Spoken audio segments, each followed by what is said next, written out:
And welcome to another week of Brock's Hunting Cabins and More. This week we'll join Harvey Lipscomb down in Hyssop, Alabama.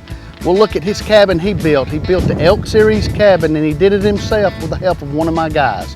We'll also go to New Mexico on one of my old hunts where I shoot one of the biggest elk I've ever shot in my life. All this action right here, right now on Brock's Hunting Cabins and More.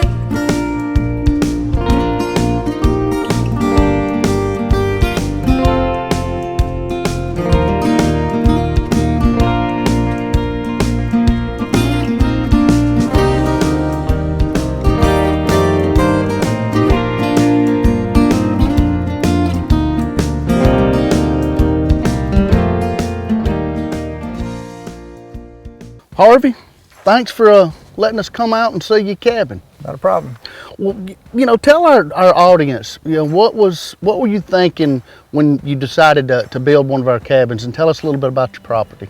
Well, my family has lived on this property for about 55 years. We moved in here about 1966. I love it here. I was raised here. We've got about 150 acres, and we have 2 fish ponds. There is deer, turkey, of course squirrels abound. It's mostly pines and hardwoods.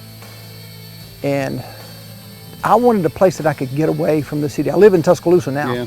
And I wanted a place that I could come back to and get away from everything and be in a quiet spot. Yeah. and do what I wanted to do. Just, you know, go fishing, shoot, whatever strikes my fancy. Well, you know, a lot of people that build our cabins, we build them for them. Now, right. you chose a do-it-yourself deal. Now, tell about the process of that. Well, it's been a learning experience, to say the least. We have been working on getting this area cleared for about a year.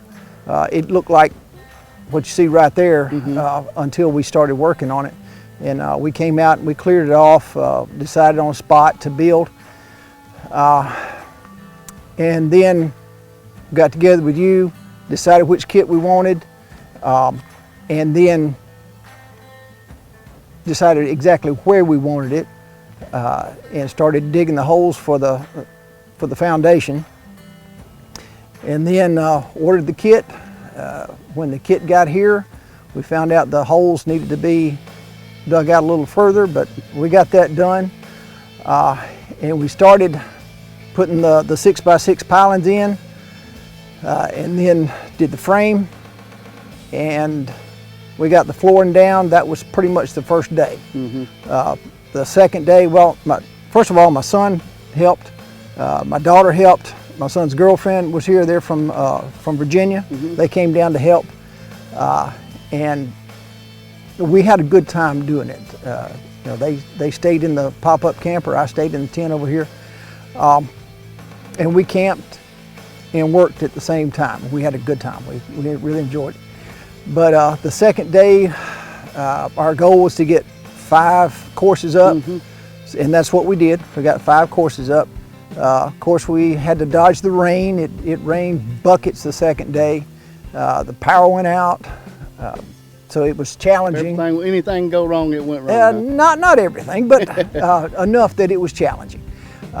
But was it? I mean, it really wasn't that. Was it hard for you? I mean, you got some carpenter experience. I mean, was it? It wasn't that hard. I mean, some of it was strenuous when you're talking about a 16-foot 4x8 log. Yeah. They're heavy, and especially after that 5th course, when you start having to lift them up, it got heavy. I wouldn't say it was hard. Kelly he taught us a lot. We couldn't have done it without him at all. He he cut all the logs and showed us how to screw them in, and that's what we did. Everybody had their own job to do, whether it was chiseling out the tongue on them or driving in the pegs. Everybody had their own job to do. You know, we decided where we wanted the doors and the windows, and we decided once we got up above the doors, decided that I wanted a loft in there. And so he said, well, we got the materials, let's go ahead and do it. He said it'll help keep the walls square. So I said, okay, let's do it. So we put a sleeping loft in there as well, and put an extra window upstairs, put an extra door and window in the back. So all in all, it was it's still a work in progress, but it was a fun project. Well, I mean, a lot of people don't realize when they get our kits, I mean, yes, you can do it yourself. It's going to take a little bit, and we have a DVD that we send people, and of course you had Kelly, right, one of our guys, to show you. And but you know, a carpenter, I mean, that knows what he's doing a little bit, and each person has their own job, build this cabin. Right, yeah. Well, Harvey, I'm going to ask you a question. I probably shouldn't ask this, but why a log cabin? Well, I wanted something, number one, that's substantial, something that's gonna be here, and something that's going to fit in with the surroundings. And I thought a log cabin fits both of those. You know, it's gonna be here. Log cabins have good R value, so it'll stay warm in the wintertime, it'll stay cool in the summer, and it fits. Well, Harvey, you know, we've talked about the cabin. Let's take our viewing audience inside. Now, I know you still got work to do, but we've got the shell up, and that's what most people want. But let's take them inside and let them look at it. Okay, let's go. Okay, the cabin is 16 by 20, 320 square feet, plus the porch on the front is 6 feet by 20. As I said, we put a loft on the inside for sleeping, so you can put 1 or 2 mattresses up there and sleep 2 to 4 people, according to how well they like each other. I'm planning on making a divider on the bottom that will be for a separate bedroom, and then over in the corner, a mini kitchen with a refrigerator, a small stove, and actually I'm going to build a deck out on the back and put the bathroom out there. So, and then you'll have your living area over on this side. It's a galvalume roof, tin roof. I like that because tin roofs they last longer than shingles, and they're easier to put up. I wanted the door closer to this end, which will give me more room in the middle, that middle wall. Put the window there because will give some light into the bedroom. That's where I plan to put the bedroom. The door on the other side is a little closer to the middle than this one. But that also gives room for where the kitchen is going to be. And the other window is pretty much across from this door. I have ordered some hardwood, some pine flooring, solid pine, 3/4 inch tongue and groove. And of course it's raw, it's unfinished, but once I get it down and finish it, I think it'll look good. It'll go perfectly with the rest of the cabin. I'm going to bring a deck on out about 10 feet. That'll give me another 200 square feet of living area. Put some Adirondack chairs out there. I'm going to have plumbing. I've already got the meter put in, just got to run the line over here. I'll have a spigot outside. I'll have a sink on the inside, and then for the bathroom outside, it'll have a sink and a toilet in there. Hopefully this ground will perk enough that I can put a septic system in. If not, I'll have to go another route. But it will have running water and electricity. I already got electricity here. Just got to put a box inside and put the plugs in.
Well, Harvey, number one, I want to thank you for getting one of our kits. And what's your recommendation? You know, you can be honest, good, bad, ugly. I mean, would you recommend somebody doing it themselves, or? I would definitely recommend getting the cabin. Now, if you are going to do it yourself, be ready.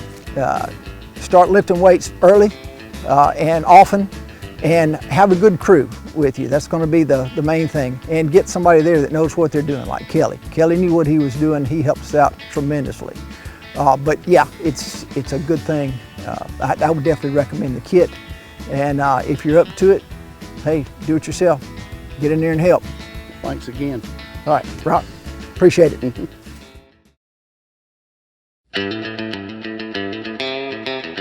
Well, I hope you got a bag of chips and a big old Coca-Cola and ready to see some great action. On this hunt, I take you to New Mexico, and on the last day of the 7-day hunt, we shoot a massive 384-inch elk. Sit back and enjoy it.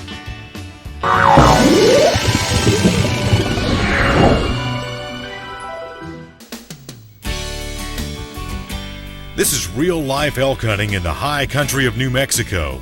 You work hard for every single opportunity to even see a nice bull, much less get the chance to put an arrow into such a magnificent animal.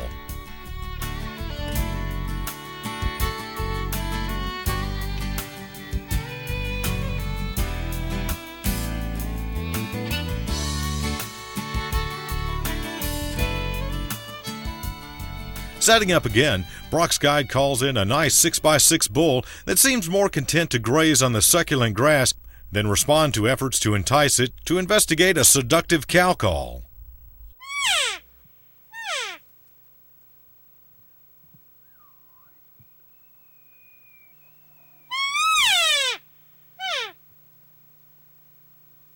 The sun is sinking, and if this is like any other night during the hunt, the cooler it gets, the more likely these animals are to come to where Brock and his guide can see them.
The bull finally responds. Or does it?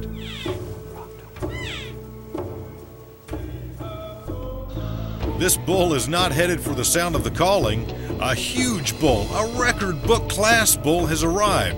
If you're not sitting on the edge of your chair right now, well, you should be.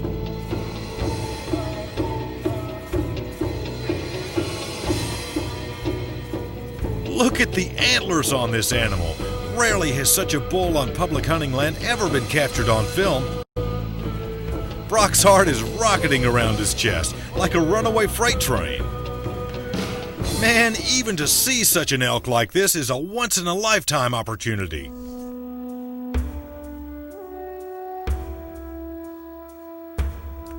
Look carefully into the bush. You can actually see this monster bull moving in the direction of Brock.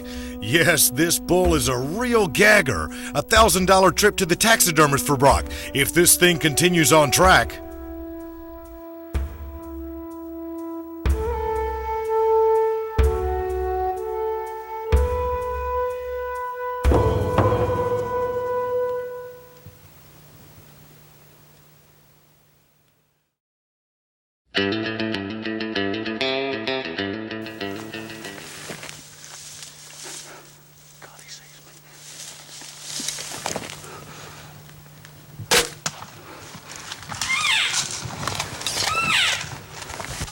Yeah.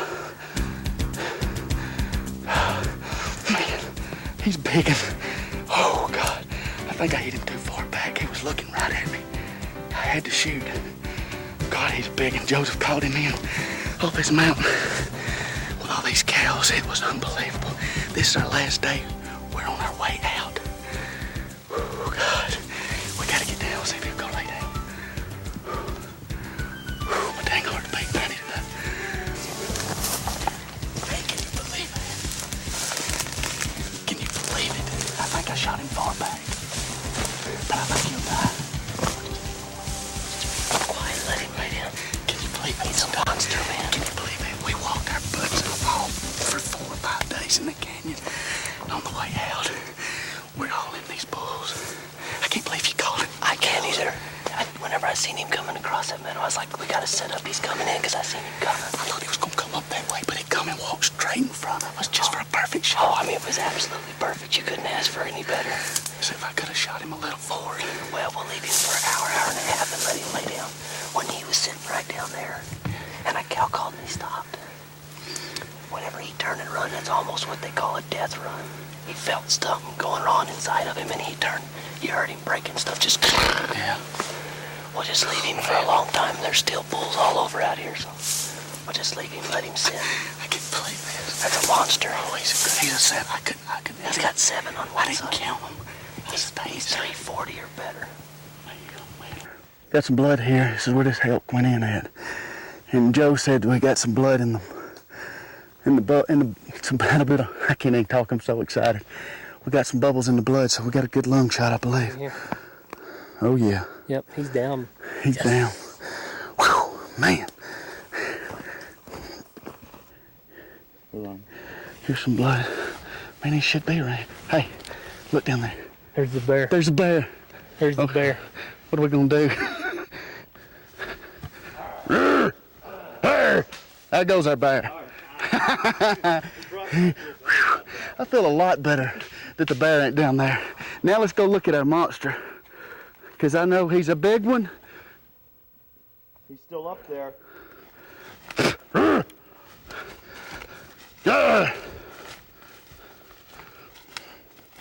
don't like messing with bears, especially over food, but I ain't gonna let him take my elk.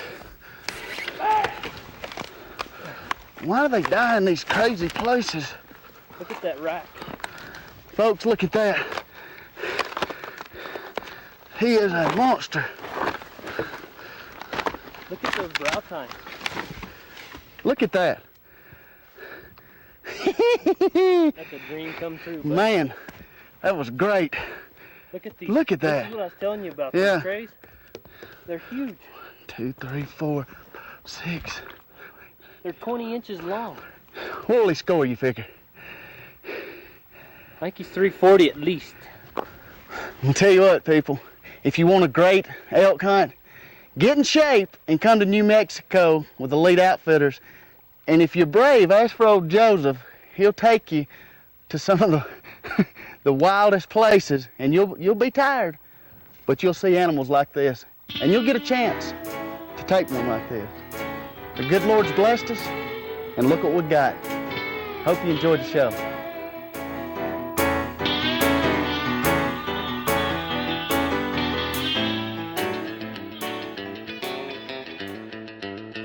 Well, I hope you enjoyed the show as much as I did bringing it to you. Next week, we're going to bring you some more exciting hunting or fishing from around the world, and we'll show you another cabin. I'd like to thank Harvey Lipscomb for letting us come up and see his cabin.